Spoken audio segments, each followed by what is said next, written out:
That's right. I do love my mama. Bobby Boucher hit the nail right on the head. Thank you, everybody, for tuning in to SLC Puck.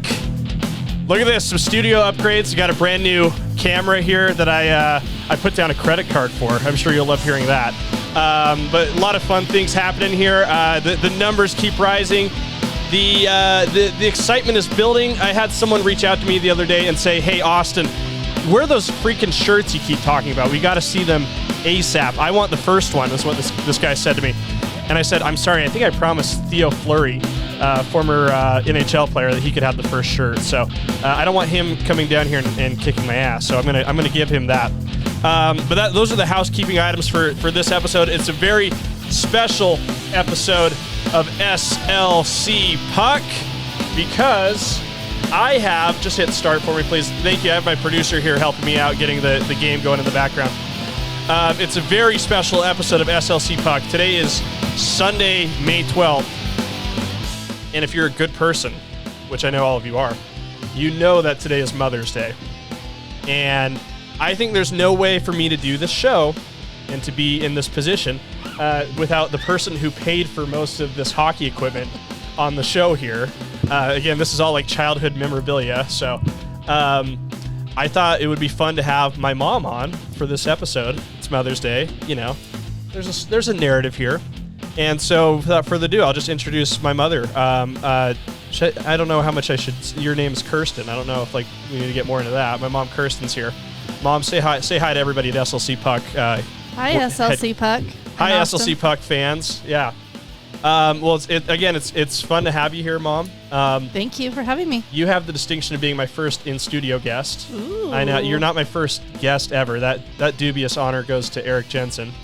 But in the studio. In the studio, you're Thank here. You, I'm honored. Yeah, it may or may not be a corner of your basement, but I'm willing to share with you. Thank you for the sacrifice you're making. And I mean, sacrifice is kind of a fun word because I know you and Dad made a lot of sacrifices to get me into hockey, and I think there's a lot of stuff we talk about there. And I think people like this because hockey really is such a family sport.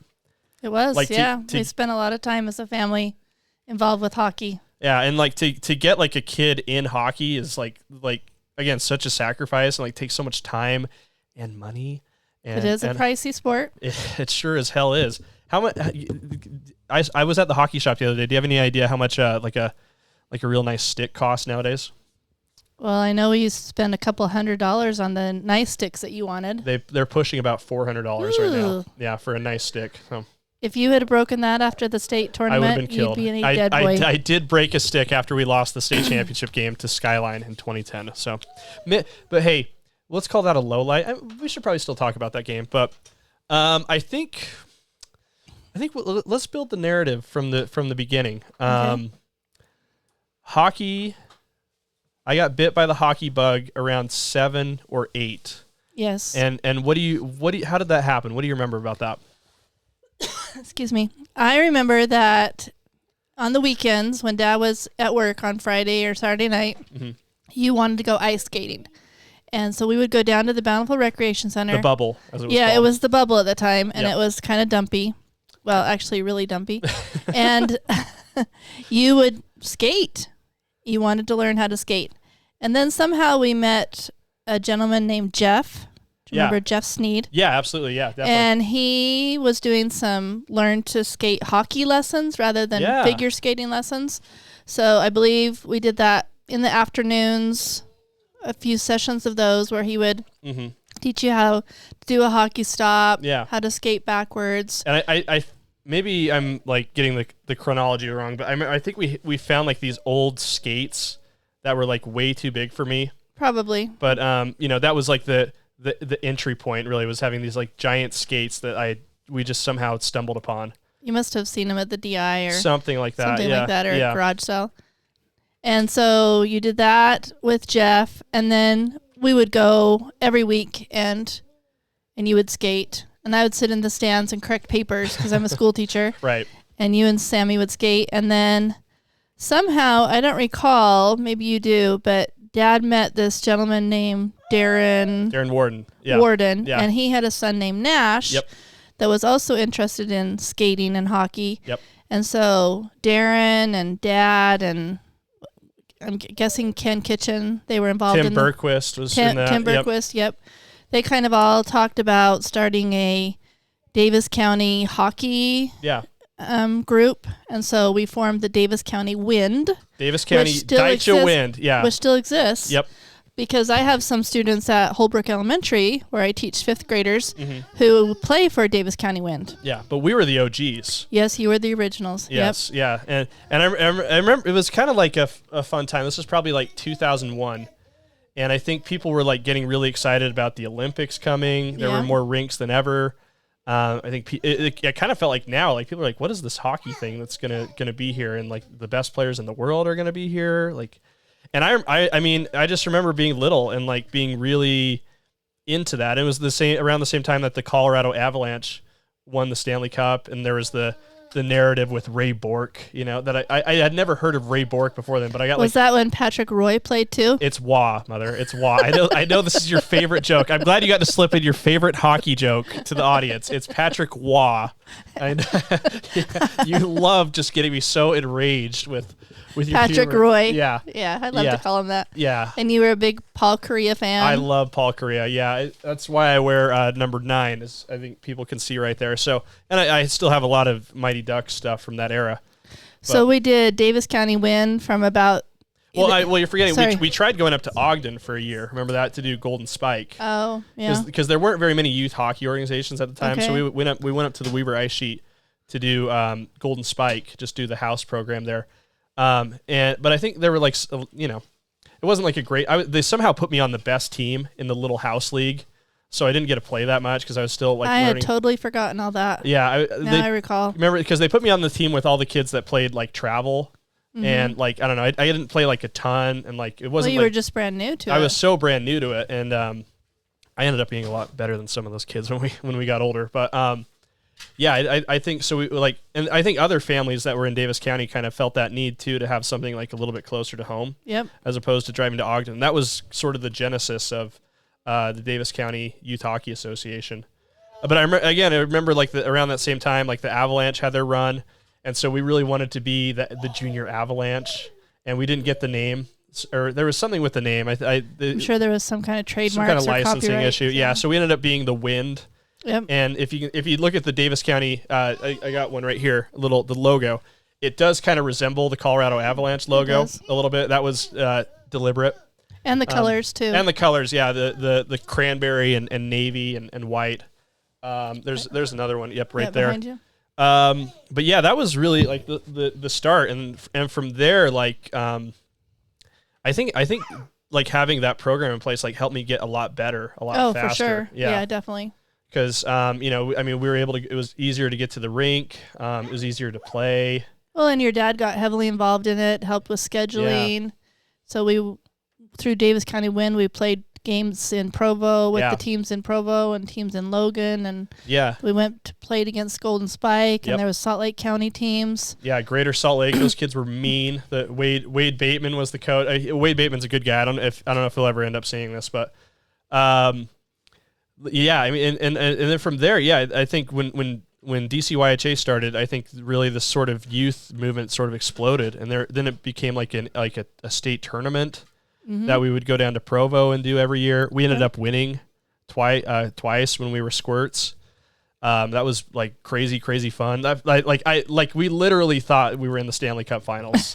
Like it was so crazy, especially the Pee Wee Championship, because that's when checking gets involved, and we had to play those mean kids from Greater Salt Lake, and it was a bloodbath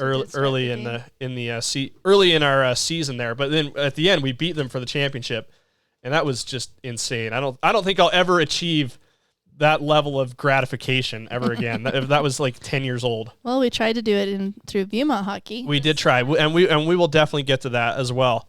But I mean, for you, like, what was that experience like? Because, I mean, did you have any like experience with hockey at all before this? Well, I remember I had been to a few Golden Eagles hockey games when I was a child, and if I recall, I feel like when I was young, there was some kind of promotion one night or something where they gave out a free jersey. So I remember in elementary school, I might have had a golden hockey, Golden Eagle hockey jersey, one of those fake ones with a big ad on the back or something. Of course. Yeah. I think I recall wearing that to elementary school. Super cool. Do you and still I remember, have it? I don't. Damn, Isn't that's that too bad. unfortunate? Yeah, it is. Yeah. How good would that look But I remember hockey being kind of, everyone's excited about the fights that go on. Yeah, of course. That's why people are going to love when the NHL comes to town. The best fighters in the world are in this league. Yeah, it's the best. No, you and Dad, I think Dad kind of had a similar, I think Dad had covered, for those of you who don't remember, Dad was a Desert News sports writer for forever. And I think he probably had a little bit of experience like covering Grizzlies game. He covered a little bit of Grizzlies. Plus he'd lived in Canada for a couple of years. Yeah. And of course they made him go to the rink on but days. He was horrible at skating. I'm sure he was. At least that's what he said. He was never very good at it. So that was, we didn't really have much of a hockey start, No, and it was unusual because there weren't any kids in your school or that you were friends with that were into hockey. Yeah, that was kind of what I said. It kind of made you episode. unique that you were the only person that you hung out with at the time that was into hockey. Yeah, and I remember it was always kind of fun when like a friend of mine, like Nick Gale, would come and watch a game or whatever, just because his dad was playing racquetball all the time at the rec center. So he'd come by and watch us play every once in a while. That was always like pretty fun. But yeah, no, you're right. Yeah, it definitely was sort of unique. Like at Jay Taylor, I was probably literally the only one. Oh yeah, for sure. Other than Braden Bailiff, and Yeah. Yeah. But I think now at my school, last year in 5th grade, there were 3 kids in 5th grade that played for Davis County Wind, which I thought was unique. Yeah. I'd never had that before. Yeah, totally. Yeah. So hockey has grown a lot since then. But like that had to like kind of like be annoying a little bit, I'm sure, because you and Dad got so involved, and then it's like all of a sudden it's like, oh, we're spending hundreds of dollars to outfit. Well, and not only the money, we spent a lot of time. We spent, a couple of nights a week at hockey practice, and every weekend we traveled somewhere. I shudder to think how many times you were forced to wake up at 4 a.m. to drive to Cache Valley. Oh, I hated that. I absolutely. I'm not a good morning person. 7 or o'clock driving. Pee Wee game where I think I have one memory where we drove up. And I checked somebody from behind, like almost right at the end of the second period. So I missed almost the whole third period. If I recall, it was earlier in the game than that. I feel like it was in the first period. Yeah, but I missed a huge chunk of the game. Yeah, because I don't know. I was a knucklehead. What can I say? I liked breaking the rules. A couple of times we did go up to Cache Valley and we slept overnight a couple of times. Oh, and we had a little party there with our teammates. Go out for pizza. Those are the best memories for sure. But the Crystal Inn and Suites up there. Swim and the pool. Pizza oh party. Man, that was awesome. Yeah, fun. Those are good times. But I mean, obviously we Dad is such a huge part of what we need to talk about. But just to go, suddenly you had to learn not only the rules but how to operate a game. Yeah, we did the game clock. We did the scoring. Dad did scheduling. Dad was kind of the hockey mom. Yeah, for truly. Davis County Wind and my whole career. Dad was the most Viewmont important hockey parent on the team for sure. Yep, he went to a lot of meetings and scheduling and coordinated with lots of other full-time job for him. How much time? He did invest a lot of time. Yeah, he did tons of time into it. And I think you practiced. Are we talking about Viewmont yet? I think we're kind of working our way into that. Yeah. So when you started playing for Viewmont, there'd be hockey on either A day or B day, which was sometimes 3 times a week or twice a week. Yeah, that was something Dad had arranged with the rec center, where everybody on the team got a free period at school it was either A or B day. I can't remember which one, but we had that first period free so that we could go to the rec center and practice with the ice time that Dad had arranged there. And that was huge for us to get really, really, really good as a team. Was it was a club sport. We didn't have the same resources as a varsity sport, but I don't think there were a lot of differences because kids who play varsity sports, they get a period to play their class. Yeah, Dad worked it out for you. And we had the exact same thing. There was really we didn't get credit for it, but who cares? Other than that, it was no big deal. It was a home release. Yeah, it was home release. I think a lot of guys on the team did early morning seminary to make up for it. Mm-hmm. And that kind of thing. But that was huge for us to So Dad went every morning. He was there every morning. Yeah. He never missed a practice. And, No. You know, he liked to hang out with the coaches, and he became very good friends with the coaches. Absolutely. Yeah, I think Dad always joked that he and Ken Kitchen were like almost in a relationship, like the way the way they talked on the phone. They spent a lot of time on the phone together. Yeah, and you know, Bob Shegrud was like obviously like, you know, Bob's like Davis County hockey royalty. Oh yeah, yeah. Like he's been involved with. Well, he won the state tournament years and years ago. Yeah, in the '70s, and you know, that was sort of our aspiration was to win Viewmont's first state championship since like 1979. And we didn't. We lost in the second game of a double elimination state championship game against Skyline. Although I do feel a little. Again, this story is, we're kind of jumping all over the place, but I do feel a little bit like I guess encouraged by the fact that Skyline had a guy who ended up playing in the NHL on their team, Daniel Brickley. I think he just played a few games for the Kings. And then they also had Dean Wilson, who was probably the best player in the state that year. Yeah, Sammy actually went to Skyline High the other day for an activity, and part of her speech was that Dad would be upset that she was there for the Skyline softball game because Dad had always hoped that he'd get a phone call saying that Skyline had cheated. And they would, you know, the title would be returned to its rightful owner. That didn't happen, to be clear. We're going on almost 15 years since then, but you know, I think Viewmont has won a couple state championships since then. Yeah. So, you know, the drought has been broken, but not by us. God damn it. But yeah, I mean, God, so much fun stuff. That was like we talk about it like all the time, just how much like hockey was everything. And like, especially to me, like I always make this joke that like the librarian at the elementary school like knew, you know, if she ordered a couple of hockey books for the Scholastic Book Fair, that I would buy them. That's cute. Yeah, she just knew that that you would buy them, really. Yeah, but, exactly. I mean, how much like stuff in my life was just hockey? Like, how many hockey video games do you think? Like, that was like all like. Oh, and we still have a hockey net in the backyard. Hockey net in the backyard, like pucks littering the lawn. Oh yeah, they probably are embedded into the lawn. Yeah, I think they're embedded in the grass by now. There's gonna be a puck tree coming out of the ground at some point. But I think we like hit one with the lawnmower. Still, my other memory of hockey was Dad used to organize a hockey tournament over Christmas break or Thanksgiving break. I can't remember which one. And we'd get up and go at 5 or 6 in the morning and score keep for teams that weren't even our teams. You have no emotional connection at all to these children. You don't care about them, but you still had to wake up. I mean, Dad just really loved being a part of hockey. He did. He loved supporting you. It was like a kind of an outlet for him to be like weirdly creative too. You know what I mean? I mean, Dad designed the Viewmont hockey uniform that I think they still wear.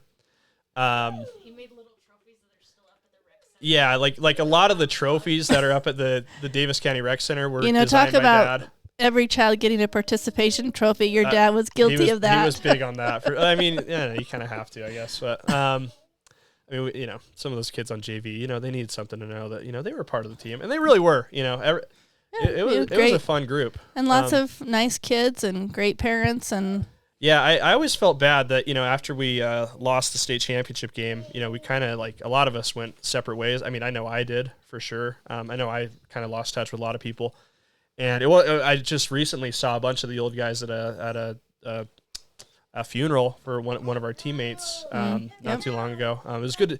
The circumstances weren't ideal, but it was still good to see the guys, you know, and you know, we all wore our Viewmont hockey jerseys. That was sweet. To support our friend Chris, who passed away. So that was really nice. Yeah, so I suspect that, like, sorry to say, that. Yeah, we'll always have that, and, you know, sorry to say, like, I think more like things like that happen. I think, you know, we'll find ways to like reconnect and stuff. When Dad, you know, passed away last March, I had like so many people I played hockey with, you know, reach out to, you know, just say how much Dad meant to them, and, you know, how much they appreciated what Dad did. I know this is going to make you cry, so I'm sorry, but I mean, it's true. I mean, I hope Dad like knew that too, like how much people like appreciated and loved him. You know, like Tim Berquist was there, Ken and Bob were there, Brad Paul from the Davis High School organization. I hate Davis High to this day, but it's so funny how much I hate Davis, like with every fiber of my. They don't have a team anymore. Well, that's great. But I remember just how much I hated Davis. But we had a lot of friends on the team too, which was so weird. You know, Garrett Jepson was on the team. Riley Hazeldine. Brock Jensen, like one of the best dudes ever. Jordan was there for a couple of years, and then he jumped over to Viewmont, played with us. So, yeah, I mean, so many great names and people who I'm sure are like really excited about what's happening with hockey right now, because it's kind of surreal how fast this is moving. Oh, yeah. I think we're like less than maybe 150 days until they play the first NHL regular season game. Should be September or October. Yeah, end of September, early. I mean, are you excited? Yeah, it'll be fun. It's crazy. Well, you told me you went to an NHL game a couple of months ago. Yeah, and that you just love the atmosphere. Oh my gosh! I saw the Golden Knights play the I think it might have been the Islanders or something, but oh my gosh, it was just unbelievable. Just the show they put on in Vegas, and I mean it's I said this before, and I truly do mean it. Like, it's better than watching an NBA game. It's just it's so the skill that those. I think this is why hockey's going to work. Is like you don't have to understand the game as well as we do from having been around it for so long to like be mesmerized by. Oh, it's very fast paced and exciting. Yeah, and like they let them fight, and it's like it's like not that big of a deal, to throw blows in someone's nose. Yeah, I'm glad they're a little more careful with gear. They make more helmets now, because when I went to Golden Eagles in the 70s, I guess crazy. They didn't wear helmets then. No, those guys. It was died. optional. Yeah, that wouldn't be good. And I think you still see like some things every once in a while. Some things that are like pretty gruesome injuries, but sometimes they see it like every couple of years where a guy will get like his throat slashed. Yeah. That's not good. Hey, hey Sam, really quick, can you find the charger to the computer and plug it in? Because I can see it's on low battery right now. It's in the backpack. You need to hurry, otherwise this thing's gonna die. We might lose it. Oh, don't do that. Yeah. Don't do that. No, I need you to plug it in. I'm sitting down doing the show. I need you to do that right now. Producer Sammy. Yeah, producer Sammy. Thank you, Sammy. Wrestling the baby and the. Yeah, Sammy and Kevin are sitting here with us. Let's see if Sammy can make it. Oh my gosh. Woo! Did she make it in time? Hold on. Oh gosh. Oh gosh. It should be okay. It says your mic will sleep soon. No, you can't have that. No, so make sure it's all plugged in. Try plugging it into the wall.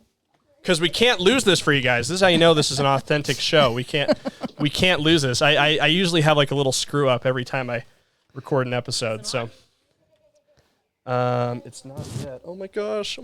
Hold on. Bear with us, guys.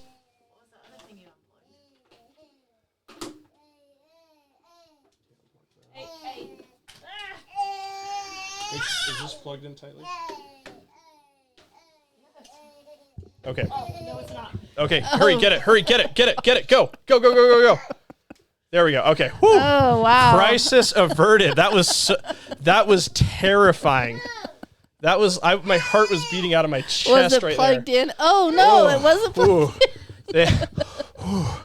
Oh gosh, I'm gonna try to get my heart rate down by drinking some energy drink. Well, that'll be good for your heart rate. Mm-hmm. Yeah. Okay. Now we're good. We can get back to chit chatting here. But no, I mean it is kind of surreal what's happening. It's gonna be here soon, like so soon, and I don't know if we've talked about maybe going to the first game. I sure as hell hope we can. That'll be cool. Season tickets. Yeah, I put in a deposit for season tickets. I think we've talked about that a little bit. What's your pick for the name? I'm Team Outlaws. Ugh, I'm not. What? Why? Why not? There's so. That's not what I heard. I heard you like Caribou. I like Caribou, but Outlaws is my pick. Outlaws is my favorite one. You don't think the name should have anything to do with Utah? You just.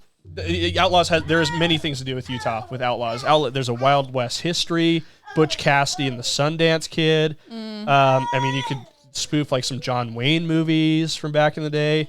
Kevin Costner is doing like an outlaw movie that was filmed here in Utah. It's a real thing. Like Outlaws passed through the wild terrain of Utah back in the day. Okay. And I'm going to continue to make the case for Outlaws, okay? Because I'm trying to convince you, and then I want to hear what you like. But there's so many things you could do with that name too. Like you can pick any color scheme you want. That would work with it. The mascot could be cool. Could be like badass. Have like a hat and like a bandana, or like a horse would be cool. Like, Outlaws rode horses back in the day. That'd be cool. You could do something that spoofs like Porter Rockwell. Oh, remember that? true. He was Joseph Smith's bodyguard. He was like an OG outlaw. Imagine like what a shootout would look like if you go to like a shootout at an Outlaws game. Oh. Huh? They could make like a cool atmosphere there at the Delta Center. Okay. I'm making a lot of great points here. What's your least favorite? There's so many that I just absolutely hate. That list of 20. Okay, what's your second besides Outlaws? Caribou's growing on me a lot, but I think Mammoth could be good too. Caribou is like a reindeer. We don't have reindeer in Utah. There's probably one at the zoo. There isn't. We were at the What? zoo yesterday. Oh yeah, that's right. Well, they should get one. They should absolutely get one. I mean, here, like, I don't know, like, you know what? I did look at caribou on the internet. Oh, okay. And there is a herd of caribou in Spanish Fork. There you go. Thank you. Let's go collect them, and we'll get them to drum up support for the name. See? However, you know Thank how you, accurate fact-checking zoologists that are watching the show. Thank you very much, Mother. Jeez. Hopefully the people. I had so many comments in the last episode when I said I liked caribou. Like, there's no caribou in Utah. They're like 1,000 miles away. I looked it up, but you have to remember the internet's not always reliable. Is that true? Really? Yeah. Do you remember? No way. Are you serious? Do you remember when you were in 3rd grade and we did a report about a constellation and we were totally wrong? That was the early days of the internet. That was a very early day. Yeah, I do remember that. But again, like so many names I hate, like Utah Ice. If I know that that's going to be dropped, I know that doesn't have a chance, but just imagine like some apocalyptic, nightmarish scenario where the team gets a horrible name like that, or Blizzard. Blizzard is bad too. I think a lot of people like that, but I don't get why, because the Avalanche are right next door. You can't have a name that's like exactly like Avalanche. That doesn't make that much sense to me. It's for the same reason Golden Eagles is never going to be the name of the team, because there's already the Golden Knights. You can't do it. So let me hear from you. Like, this poll came out. They're letting us pick 4. Which 4 do you pick? Well, I think you need to stay away from anything that's associated with the bees, because we already have that. So swarm and hive, you have to eliminate that. Yep. I don't know. How do you do mascots or a cool logo for powder? And you just don't. You don't do that name. It's a stupid name. Although there was that Olympic mascot named Powder. I think he was the bunny rabbit. The bunny. We have one over there. Yeah, we have a bunch of those bobbleheads. Yeah. I don't like Yeti. Yeah, that one seems to be. I guess I could probably say more that I don't like than I do. I mean, Yeti, I think, is like in the same ballpark as Kraken. Mountaineers. Mountain Men. Well, don't you think that's exclusive, like very sexist? Oh. Don't you think they need to be inclusive to everybody? Oh, goodness. Mountain people. People of the mountain. Yes. Maybe. I don't know. Maybe you convinced me about Outlaws. I did an excellent job. You're welcome. Yeah, maybe. Mammoth, though, could be cool. You could get a really cool logo for that. Yeah, I don't mind Mammoth at all. I'll have to check the fossil record. I don't know if we've discovered any mammoths here. I think maybe, right? There's a bunch of... It's interesting, like, with, like, so much dinosaur history that there wasn't really a dinosaur name. I guess Mammoth was kind of like Utah Raptor. Utah Raptor would have been great. But they have the Raptor baseball team, so... Yeah, and I'm sure, there would have been some legal, snafus over there. But, yeah, Dave Baggett could have earned a lot of money, maybe. He loves that. I'm sure they should have. Maybe you convinced me that Outlaws is a good one. I made an excellent point. So this is how it's gonna work. I'm just gonna go person by person, convincing them that Outlaws is the way to go until we make it happen, people. Well, you better hurry. When do you think they'll decide? I have a theory. They have. This. Oh, you do. I think they already know what the final 4 are gonna be. So this poll is fake. It gets people into it. It gets people excited and feeling like they're invested. But I think they have an idea of which 4 are going to be the finalists. Don't you think the whole key though to this whole mascot is you have to have some really great art? Yes. Oh, the logo so that you has have to something kill it. really that people really want to buy, merchandise that people really want to buy. Absolutely, and so that's why I'm encouraged. They have this company called Doubleday and Cartwright doing it. And they've done logos for like the Milwaukee Bucks, who I've talked about. I think have the best logo in sports. Oh, you do like that one? Oh, I love the way the Bucks look. They've done like Inter Miami, the MLS team that Leo Messi's on. They've done ESPN, Nike work. So they hired the best of the best to do the art. So that gives me encouragement. But again, we talked about this like offline. That like they got to nail this. They've got to absolutely nail this. We can't be stuck with a stupid name like Jazz, like we've been stuck with with the NBA team for forever. So, all right. Any other hockey memories you want to talk about?